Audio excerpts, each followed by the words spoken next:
Thank you for this very kind introduction. A pleasure to be here, and thank you for having me here. So I have today a program where I'm focusing on Finerenone. I'm starting with the unmet needs of management, chronic kidney disease in diabetes, go through albuminuria, mechanism, new medications, Finerenone, the trial program, and safety. So we all know that type 2 diabetes not only is the leading risk factor for chronic kidney disease, but also for cardiovascular disease.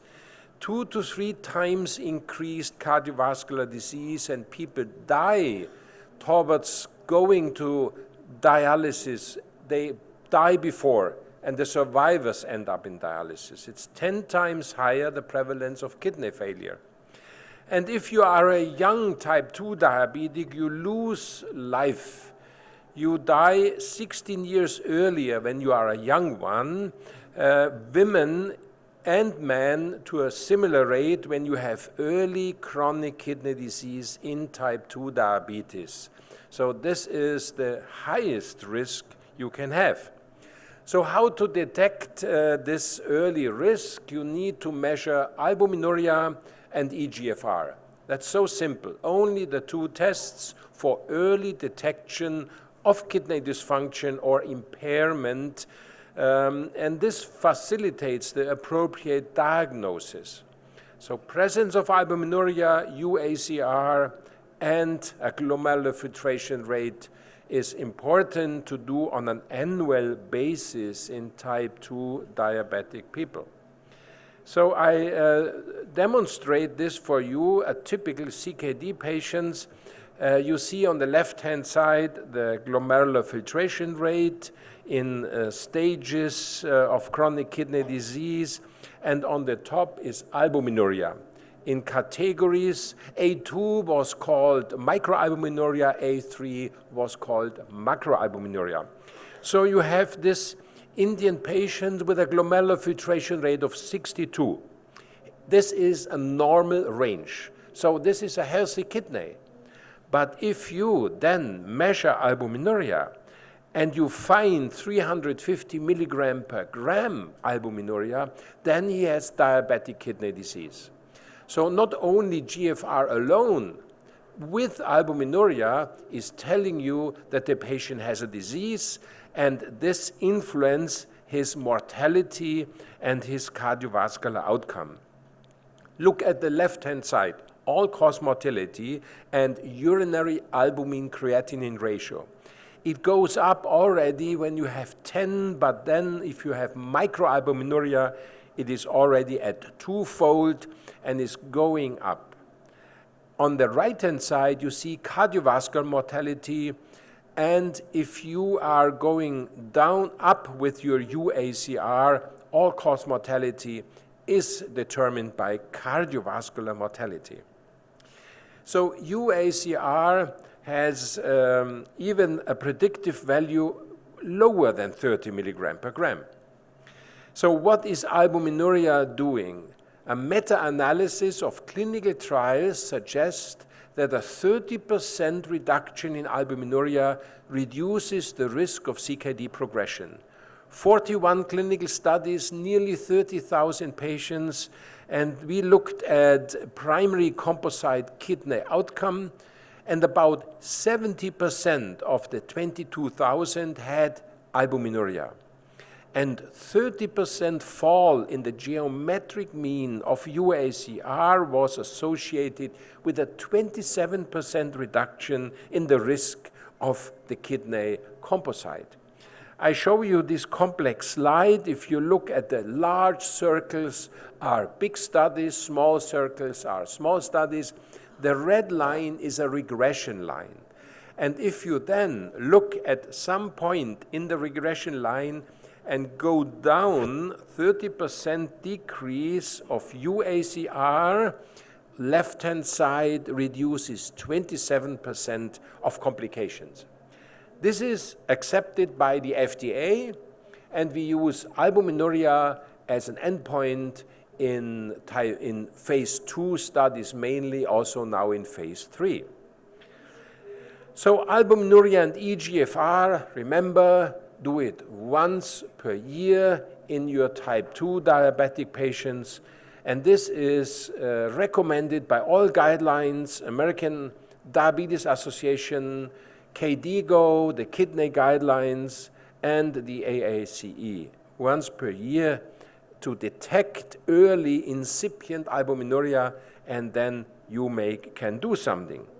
So why is albuminuria developing? Because there is a mineralocorticoid receptor overactivation, which serves also as a potential target, treatment target, to slow the progression of diabetic kidney disease. What do we have in diabetic kidney disease? We have hemodynamic points, we have inflammation and fibrosis, and we have metabolic derangements. And all these can be treated that you can avoid kidney failure, all the tubular, interstitial, glomerular, and heart fibrosis issues, and heart failure. So we have the mineralocorticoid receptor overactivation, mainly which drives inflammation and fibrosis. And here we can have treatments for MR blocking the mineralocorticoid receptor. We have more treatments. For the hemodynamic treatment today, we have ACEs and ARBs. We already treated since long with thiazides, but we also have SGLT2 inhibitors, which have hemodynamic impact. SGLT2 inhibitors also have a low antidiabetic potency, depends on the kidney function. We have GLP-1 receptor agonist metformin, but we had nothing for inflammation and fibrosis. And now we have a medication which reduces MR overactivation. With this new treatment, I will show you some clinical data. And this is Finerenone. Finerenone is a bulky molecule which attacks, binds to the mineralocorticoid receptor, changes the conformation, and then we have a downstream effect. Blocking of MR causes reduction in hemodynamic disarrangements, reduces inflammation, and in the long run fibrosis, and lowers albuminuria. If we look at MR antagonists, on the left-hand side is spironolactone. We had eplerenone already, we have now Finerenone, a different structural property and a better selectivity to the mineralocorticoid receptor. And if you go down a little bit, breast-related side effects, hormonal side effects are absent. So that's a potential advantage of Finerenone. And we have less hyperkalemia. Finerenone normally is well tolerated, has fewer hyperkalemia events when you compare it with spironolactone. You see kidney failure, renal impairment, hyperkalemia was higher with spironolactone. Spironolactone is effective, has some effects in diabetic kidney disease, but it appears that Finerenone is superior. So what evidence supports the Finerenone cardiorenal benefit? And we have large trials, Figaro, diabetic kidney disease, and Fidelio. And here are the trials. On top, 7,400 patients in Figaro, 5,000 in Fidelio, and they received Finerenone 10 or 20 milligram versus placebo. Interesting is that Fidelio is the kidney study with a composite endpoint, dialysis, and drop in eGFR. Figaro is the heart study with 4-point MACE, including hospitalization for heart failure. But the secondary endpoint is the same in both studies. So what you could do, pre-specified a combined analysis, and this is called Fidelity. So Fidelity key outcomes are a cardiovascular composite and a 57% decline in kidney function, which is doubling of serum creatinine. So let's look at fidelity. First of all, the pooled analysis baseline characteristics. 13,000 patients, 65 years old, blood pressure 137/76. This is good in comparison to old studies, but still suboptimal. Half of the patients have higher blood pressure. So we have some cardiovascular disease. Half of them had cardiovascular, all on ACE and ARBs, a few on SGLT2 and GLP-1, and many on statins. So they had urinary albumin creatinine ratio of 500, the mean eGFR was 57, and the median of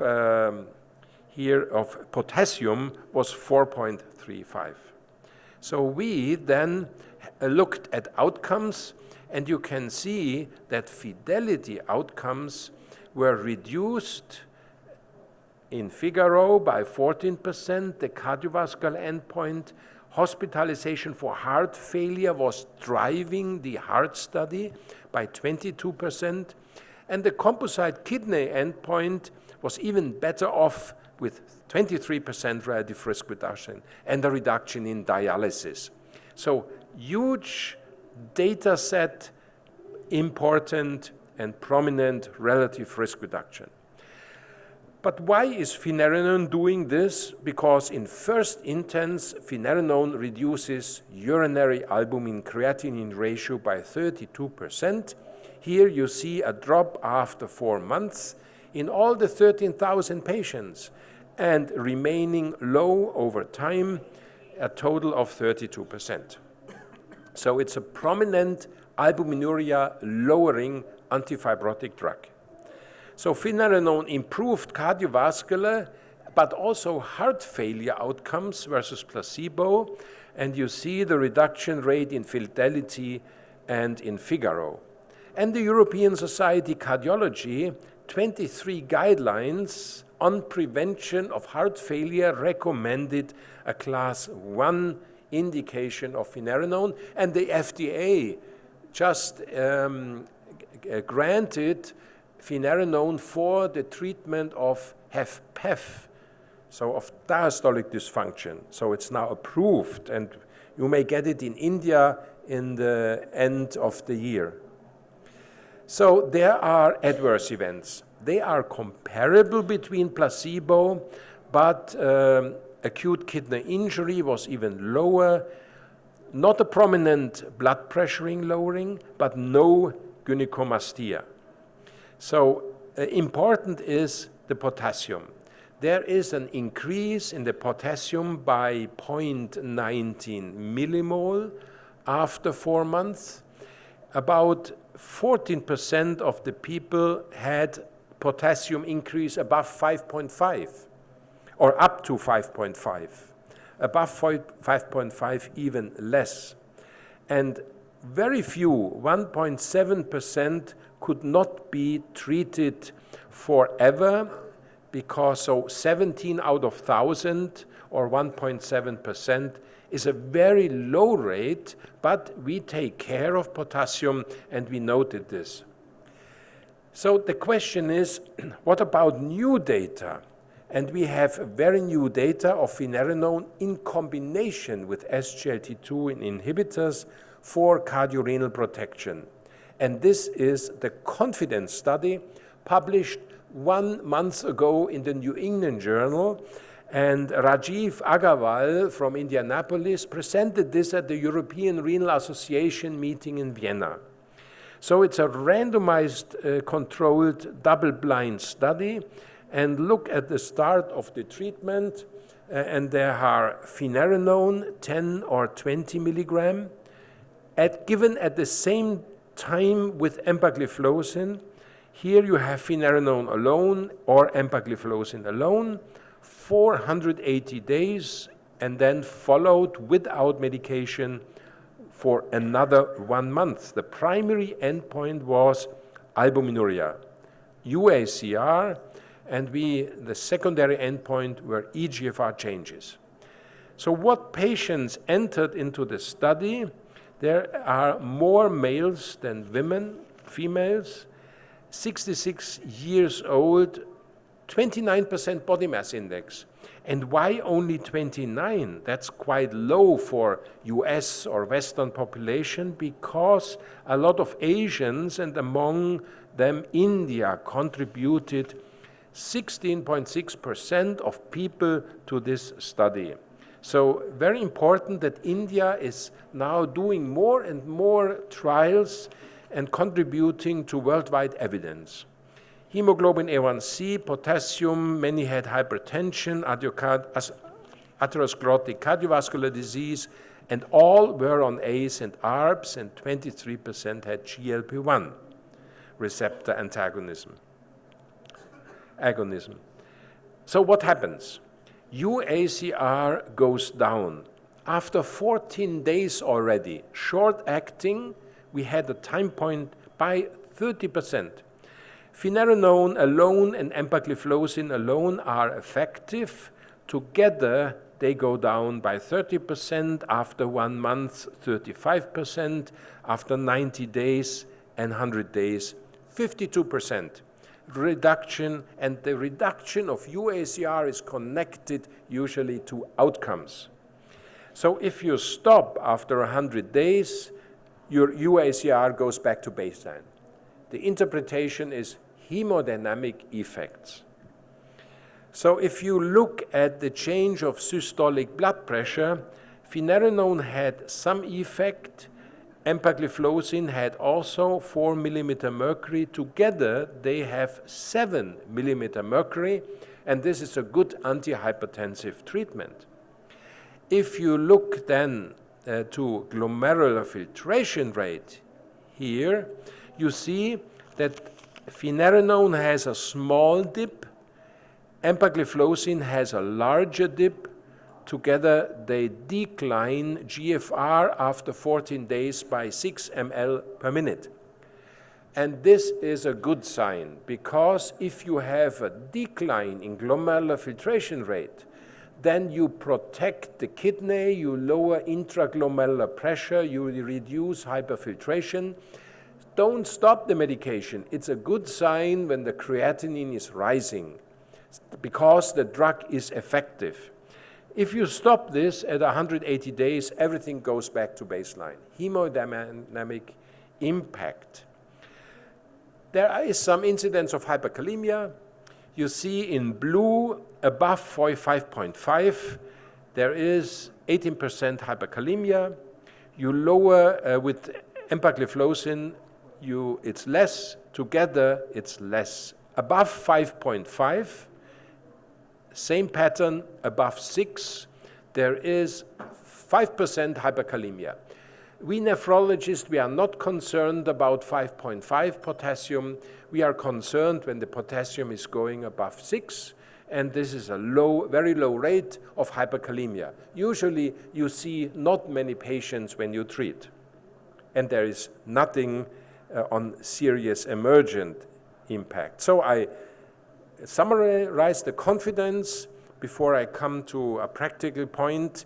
It's an early, rapid reduction of UACR. It's an additive reduction. 70% achieved the American Diabetes Association recommended target. So adverse events were comparable to the big studies, no new surprise. So what can you do in clinical practice? How to implement? So you measure serum potassium, you look at 5, and you start treatment with finerenone when the GFR is above 25. You give 10 milligram as a starting dose in people with lower kidney function, GFR 60. You give 20 milligram when you start above 60 GFR. So you just start treatment. Then let's focus here on the dose. After 4 weeks, you measure potassium and you increase your dose to 20 milligram. If the potassium is low, if it is up to 5.5, you maintain the dose. and then you can stop when it's above 5.5. I usually stop when it's close to 6 or above 6. Yeah. So but this is the label. This is what should be done usually. So I'm coming more or less to the end. Finerenone is recommended in heart and kidney guidelines. Here you see all the updated guidelines with a 1A. A is the highest evidence because of the large studies. And I conclude with the key points. Albuminuria is predictive of cardiovascular and kidney events. UACR is a major factor. Early stage chronic kidney disease management is often missed.